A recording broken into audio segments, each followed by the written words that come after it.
ಇತ್ತೀಚಿನ ದಿನಗಳಲ್ಲಿ 2 ದಿನಗಳ ಹಿಂದೆ ಒಬ್ಬ ಮಹಿಳೆಗೆ ಕಂಡಕ್ಟರ್ ಹೊಡೆದಿರ್ತಕ್ಕಂಥ ವಿಚಾರವಾಗಿ. ಹೌದು, BMTC ಬಸ್ನಲ್ಲಿ ಕಂಡಕ್ಟರ್ ಮಹಿಳೆ ಮೇಲೆ ಹೊಡೆದಿರ್ತಕ್ಕಂಥ ವಿಚಾರವಾಗಿ ಈಗಾಗಲೇ ವಿಡಿಯೋಗಳು ಕೂಡ ಸಾಕಷ್ಟು ಸಾಮಾಜಿಕ ಜಾಲತಾಣಗಳಲ್ಲಿ ವೈರಲ್ ಆಗಿರ್ತಕ್ಕಂಥದ್ದು.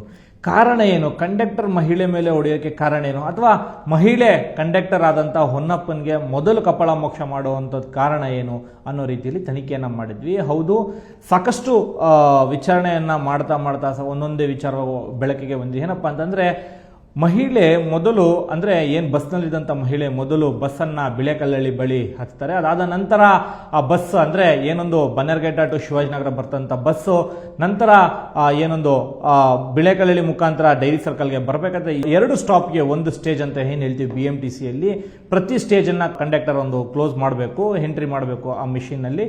ಆದರೆ ಮಹಿಳೆ ಮುಂದೆ ಹತ್ತಿ ಬಿಳೆಕಲ್ಲಳ್ಳಿ ಹತ್ರ ಮುಂದೆ ಕೂತಿರ್ತಾರೆ, ಕಂಡಕ್ಟರ್ ಹಿಂದೆ ಟಿಕೆಟನ್ನು ಇಶ್ಯೂ ಮಾಡ್ತಾ ಇರ್ತಾರೆ. ಒಂದು ಕಡೆ ಹೊನ್ನಪ್ಪ ಹೇಳೋ ಪ್ರಕಾರ, ನಾನು 2 ಸ್ಟಾಪನ್ನು ಆಗಿ ನಂತರ ಬಂದು ಆಕೆಯನ್ನು ಕೇಳಿದ್ದೇನೆ, ಟಿಕೆಟ್ ಯಾಕೆ ತಗೊಳ್ಳಿಲ್ಲ ಅಂತಂದ್ರೆ ನೀನು ಮುಂದೆ ಬರಲಿಲ್ಲ ಅಂತೇಳಿ ವಾದ ಮಾಡಿದ್ಲು. ಜೊತೆಗೆ ನನಗೆ ಅವಾಚ್ಯ ಶಬ್ದಗಳಿಂದ ನಿಂದನೆ ಮಾಡಿದ್ಲು. ಜೊತೆಗೆ ಏಕಾಏಕಿ ಮೊದಲು ಆಕೆ ನನ್ನ ಕೆನ್ನೆಗೆ ಹೊಡೆದ್ಲು, ಅದಾದ ನಂತರ ನಾನು ಹೊಡೆದಿದ್ದೀನಿ ಸರ್ ಅಂತ ಹೇಳಿ ಪೊಲೀಸರ ಮುಂದೆ ಹೇಳಿಕೆ ಕೊಟ್ಟಿರ್ತಕ್ಕಂಥದ್ದು. ಆದರೆ ಇದೇ ವಿಚಾರವಾಗಿ ಪೊಲೀಸರು ಆ ಮಹಿಳೆನ ಕರೆಸಿ ಠಾಣೆಗೆ ವಿಚಾರಣೆ ಮಾಡಿದಾಗ ಆಕೆ ಹೇಳಿರ್ತಕ್ಕಂಥದ್ದು ಒಂದು ಏನಂತಂದ್ರೆ, ಕಂಡಕ್ಟರ್ ಹಿಂದೆನೇ ಇದ್ದಾರೆ, ಗಂಡಸರು ಕೂತಿರ್ತಕ್ಕಂಥ ಜಾಗದಲ್ಲಿ ಕೂತಿದ್ದಾರೆ, ನಾನು 2 ಬಾರಿ ಕರೆದೆ, ಆದರೆ ಆತ ಮುಂದೆ ಬರಲಿಲ್ಲ, ಅಲ್ಲೇ ನಿಂತ್ಕೊಂಡು ಟಿಕೆಟ್ ಅಂತ ಕೇಳ್ತಾರೆ, ನಾನೇ ಯಾಕೆ ಹೋಗಿ ಕಂಡಕ್ಟರ್ ಬಳಿ ಹೋಗಿ ಆಧಾರ್ ಕಾರ್ಡನ್ನು ತೋರಿಸಿ ಟಿಕೆಟನ್ನು ಪಡಿಬೇಕು ಅಂತ ಹೇಳಿ ಒಂದು ಕಡೆಗೆ ಮಹಿಳೆ ಆರೋಪ ಮಾಡ್ತಾ ಇರ್ತಕ್ಕಂಥ. ಆಗಾಗಲೇ ಬಸ್ ಏನೊಂದು ಈ ವಿಚಾರವಾಗಿ ಅಂದರೆ ಬೆಳಗಿನ ಜಾವ ಸುಮಾರು 9 ಗಂಟೆ ಇಂದ ಬನ್ನೇರುಘಟ್ಟನ ಬಿಟ್ಟಿರ್ತಾರೆ. ಅದಾದ ನಂತರ 10:10 ಸುಮಾರಿಗೆ ಆ ಬಸ್ಸು ನೇರವಾಗಿ ಬಿಳೆಕಲ್ಲಳ್ಳಿಯಲ್ಲಿ ಪಾಸ್ ಆಗ್ತಾ ಇರ್ತಾರೆ. ಈ ಹುಡುಗಿ ಬಸ್ಸನ್ನು ಹತ್ಕೊಂಡು ನೇರವಾಗಿ ವಾದ ವಿವಾದಕ್ಕಿಂತ ಮುಂಚೆ ಕಂಡಕ್ಟರ್ನ 2 ಬಾರಿ ಕರಿತೀನಂತೆ ಈ ಹುಡುಗಿ ಆರೋಪ ಮಾಡ್ತಾ ಇದ್ರು. ಅದರ ಜೊತೆಗೆ ಪೊಲೀಸರು ತನಿಖೆ ವೇಳೆ ಹೊನ್ನಪ್ಪ ಕೂಡ ಅದೇ ರೀತಿಯಾಗಿ ಈ ಹುಡುಗಿ ನನ್ನ ಕರೆದಿಲ್ಲ, ನಾನು 2 ಬಾರಿ ಮುಂದೆ ಬಂದು ಹಿಂದೆ ಹೋಗಿದ್ದೆ, ಆದರೆ ಯಾವುದೇ ರೀತಿಯ ಅಂತ ರೆಸ್ಪಾನ್ಸ್ ಮಾಡಲಿಲ್ಲ, ಒಂದು ವೇಳೆ ಚೆಕಿಂಗ್ ಅನ್ನು ಬಂದಿದ್ರೆ ನನ್ನ ಮೇಲೆ ಫೈನ್ ಕೂಡ ಬೀಳ್ತೈತಿ. ಈ ವಿಚಾರವಾಗಿ ನಾನು ಹುಡುಗಿ ಹತ್ರ ಮಾತಾಡಿದಾಗ ಏಕಾಏಕಿ ಮಹಿಳೆ ಮೊದಲು ನನಗೆ ಕೆನ್ನೆಗೆ ಒಂದು ಏಟನ್ನು ಹೊಡಿತಾರೆ. ಆ ವಿಡಿಯೋ ಕೂಡ ಮೊಬೈಲಲ್ಲಿ ಕ್ಯಾಪ್ಚರ್ ಆಗಿದೆ ಸರ್. ಆದರೆ ಅದಾದ ನಂತರ ನಾನು ಕೋಪಕ್ಕೆ ಹೊಡೆದಿದ್ದೆ ಹೊರತು ಯಾವುದೋ ಉದ್ದೇಶದಿಂದ ಅಲ್ಲ. ಆದರೆ ಮಹಿಳೆ ಮಾತ್ರ ಹೊನ್ನಪ್ಪ ಅಂದರೆ ಕಂಡಕ್ಟರ್ ಹೊನ್ನಪ್ಪ ವಿರುದ್ಧ ಒಂದು ದೂರನ್ನು ದಾಖಲಿಸಿರ್ತಕ್ಕಂಥ, ಅಂದರೆ ಈತ ಬಸ್ನಲ್ಲಿ ನನ್ನ ಜಡೆ ಹಾಗೂ ಬಟ್ಟೆಯನ್ನು ಅರಿಯೋಕ್ಕೆ ಪ್ರಯತ್ನ ಪಟ್ಟಿದ್ದಾನೆ, ಇವನ ವಿರುದ್ಧ ಸೂಕ್ತ ಕಾನೂನು ಕ್ರಮವನ್ನು ಕೈಗೊಳ್ಳಿ, ಜೊತೆಗೆ ಅವಾಚ್ಯ ಶಬ್ದಗಳಿಂದ ನಿಂದನೆ ಮಾಡಿದ್ದೇನೆ ಅಂತ ಕೂಡ ಹೇಳಿದರು. ಆದರೆ ಇಷ್ಟು ಕೂಡ ದೂರು ದಾಖಲಿಗೆ ಮುಂಚೆ ಕಂಪ್ಲೀಟ್ ಆಗಿ ವಿವರನ ಹೇಳ್ತಾ ಹೋದ್ರೆ, ಬಸ್ಸು ಬನ್ನೇರುಘಟ್ಟದಿಂದ ಬಿಳೆಕಲ್ಲಳ್ಳಿಯಲ್ಲಿ ಹುಡುಗಿ ಮಹಿಳೆ ಬಸ್ಸನ್ನು ಹತ್ತುತ್ತಾರೆ. ಅದಾದ ನಂತರ 2 ಸ್ಟಾಪ್ಗೆ ಸ್ಟೇಜ್ ಎಂಟ್ರಿ ಮಾಡಬೇಕು. ಅದರ ಕಂಡಕ್ಟರು ಆ ಮಹಿಳೆ ಏನು ಮೀಸಲಿಟ್ಟ ಹಾಸನಗಳೇನಿದೆ ಅಲ್ಲಿಗೆ ಬಂದಿರಲ್ಲ. ಅದಾದ ನಂತರ ಕಂಡಕ್ಟರ್ ಬರ್ತಾರೆ, ಇವರಿಬ್ಬರ ಜಗಳ ಶುರುವಾಗುತ್ತೆ ಡೈರಿ ಸರ್ಕಲ್ ಹತ್ರ.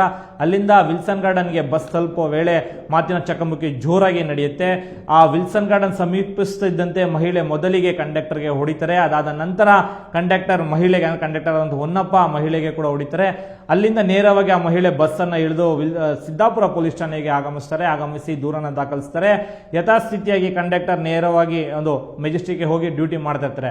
ಅದಾದ ನಂತರ ಯಾವಾಗ ದೂರನ್ನು ದಾಖಲಿಸ್ತಾರೆ ವಿಡಿಯೋ ವೈರಲ್ ಆಗುತ್ತೆ. ಪೊಲೀಸರು ಡಿಪೋ ಹತ್ರ ಹೋಗಿ ಏನೊಂದು ಜಂಬೂ ಸವಾರಿ ದಿನ ಬಳಿ ಇರ್ತಕ್ಕಂಥ ಡಿಪೋ ಹತ್ರ ಹೋಗಿ ಅಲ್ಲಿ ಕಂಡಕ್ಟರ್ ಅನ್ನು ವಶಕ್ಕೆ ಪಡೆದು ನಂತರ ಬಂಧಿಸಿ ಕೋರ್ಟಿಗೆ ಪ್ರೊಡ್ಯೂಸ್ ಅನ್ನು ಕೂಡ ಮಾಡ್ತಾರೆ. ಸದ್ಯಕ್ಕೆ ನಿಜಕ್ಕೂ ಕೂಡ ಎಲ್ಲೋ ಒಂದು ಕಡೆಗೆ ಕಂಡಕ್ಟರ್ ಪ್ಯಾಸೆಂಜರ್ ನಡುವೆ ಅಂದರೆ ಈಕೆ ಹತ್ರ ಆಧಾರ್ ಕಾರ್ಡ್ ಇದ್ರೂ ತೋರಿಸೋದಕ್ಕೆ ಯಾಕೆ ಡಿಲೇ ಮಾಡಿದ್ರು, ಕಂಡಕ್ಟರ್ 2-3 ಬಾರಿ ಕೇಳಿದ್ರು ಕೂಡ ಸ್ಟೇಜ್ ಹತ್ರ ಬಂದ್ರು ಕೂಡ ಈಕೆ ಯಾಕೆ ಹೇಳಲಿಲ್ಲ ನಾನು ಬಸ್ ಇಲ್ಲಿ ಹತ್ತಿದ್ದೆ ಅಂತ ರೀತಿಯಲ್ಲಿ ಸಾಕಷ್ಟೊಂದು ಗೊಂದಲ ಉಂಟಾಗಿರ್ತಕ್ಕಂಥದ್ದು. ಒಟ್ಟಾರೆಯಾಗಿ ಪೊಲೀಸರು ಹೇಳೋ ಪ್ರಕಾರ ಈಕೆಯನ್ನ ಕಂಡಕ್ಟರ್ ಭಾರಿ ಒಂದು ಹೊಡೆದಿರೋ ವಿಡಿಯೋ ವೈರಲ್ ಆದ ನಂತರ ಈಕೆ ಅಂದರೆ ಈತ ತುಂಬಾ ಥಳಿಸಿದ್ದಾನೆ ಮಹಿಳೆಗೆ ಅಂತ ಕೂಡ ಒಂದು ರೀತಿಯಲ್ಲಿ ಆರೋಪವನ್ನು ಮಾಡ್ತಿರ್ತಕ್ಕಂಥದ್ದು. ಜೊತೆಗೆ ಮಹಿಳೆ ಮೊದಲು ಕಪಾಳ ಮೋಕ್ಷವನ್ನು ಮಾಡಿದ್ದಾರೆ ಅಂತ ಕೂಡ ಏನೊಂದು ಕಂಡಕ್ಟರ್ ಕೂಡ ಆರೋಪ ಮಾಡ್ತಕ್ಕಂಥದ್ದು. ಸದ್ಯಕ್ಕೆ ಈಗ ಪ್ರಕರಣ ದಾಖಲಿಸಿದಂಥ ಕಂಡಕ್ಟರ್ ಅನ್ನ ಏನೊಂದು ಹೊನ್ನಪ್ಪ ಕಂಡಕ್ಟರ್ ಇದ್ದಾರೆ ಅವರನ್ನ ಪೊಲೀಸರು ಅರೆಸ್ಟ್ ಮಾಡಿ ಜಡ್ಜ್ ಮುಂದೆ ಪ್ರೊಡಿಸಿ ಈಗ ಒಂದು ನ್ಯಾಯಾಧೀಶರ ಬಂಧನಕ್ಕೆ ಅಂದರೆ ಜೆಸಿಗೆ ಕೂಡ ಕಳಿಸಿರ್ತಕ್ಕಂಥದ್ದು ಕೂಡ ಗೊತ್ತಾಗ್ತಾ ಇರ್ತಕ್ಕಂಥದ್ದು. ಕ್ಯಾಮರಾ ಪರ್ಸನ್ ಶ್ರೀನಿವಾಸಲು ಜೊತೆಗೆ ಮಂಜುನಾಥ್ ಚಂದ್ರ, ನ್ಯೂಸ್ 18 ಬೆಂಗಳೂರು.